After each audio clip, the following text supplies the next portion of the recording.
Welcome back to Fox 5's On the Hill live this Sunday morning. You know, in this year's November election, there's been a lot of attention on what is being called deep fakes. Now, these are AI-altered videos or photos or cloned audio from recognized people. Deep fakes are intended to misinform voters and spread false information. So listen to this. We want to play a video from Maryland delegate Ann Kaiser. Her staff put together this example of deep fakes. She was working on legislation last session. This is not real, but it's a real example of how this stuff works. Sleepy Joe doesn't get much right, but even I can agree on Delegate Kaiser's deepfake bill. Yeah, Mr. Trump is a load of malarkey, but at least we agree on Delegate Kaiser's deepfake bill. All right, Robert Weissman is the president of Public Citizen, has been working to get legislation passed to stop deep fakes. Robert, thanks for joining us live this morning. That stuff's scary because you're literally putting words into somebody's mouth that they didn't say. Where is this coming from, first off?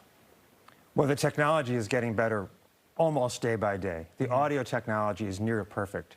If you heard yourself, you probably couldn't tell if it was a deep fake unless you played it slow and listened over and over. The images, the videos are also really improving quickly. In fact, you know, I actually have seen some apps that are available just on cell phones right now where you can do that, record your own voice, and it will create an AI version of yourself.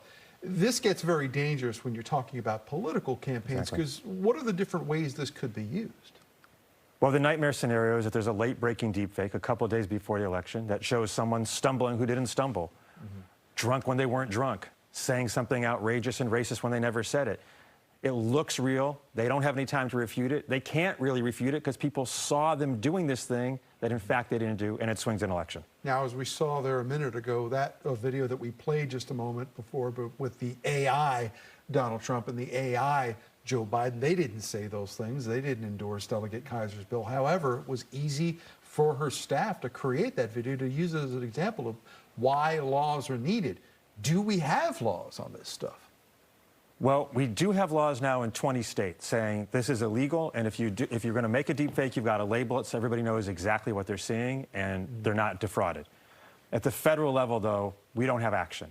We have petitioned the Federal Election Commission to issue a rule on this, and they're slow-walking the issue. It doesn't look good for them acting before the election. In Congress, there's bipartisan support for legislation, but the way Congress is working right now, even with bipartisan support, it's going to be tough to get it across the finish line. One of the things we learned in 2016 and 2020 is that outside interests from overseas had been using misinformation campaigns to influence voters in this country. When it comes to deep fake, is that an even bigger threat? It's a huge threat. I actually think the bigger threat is domestic, because if this stuff is legal, we should assume that political operatives of all political stripes will use whatever tools are available that are legal, however ethical or unethical they may be. But it is also a concern for sure from outside forces. There are always questions about the First Amendment when it's applied to political speech. Where's the line there between somebody using a commercially available app and somebody who's exercising their First Amendment rights to express their opinions? Yeah, I think if someone is going to make a deepfake video or picture or audio that shows someone doing or saying something that they didn't do, it's actually a fraud on the voters. There is no First Amendment protection for fraud, and there's every right for government, the state and federal level to regulate it. Have we seen examples of this put to use yet in the United States political spectrum? There have been a few examples in the U.S. There's a bunch of photos up of Biden and Trump not really making much impact. There's a few that maybe have had some impact. Mostly, we've really seen it happening globally. We've seen a lot of elections where it seems that deepfakes may have materially affected the outcome. It's chilling stuff.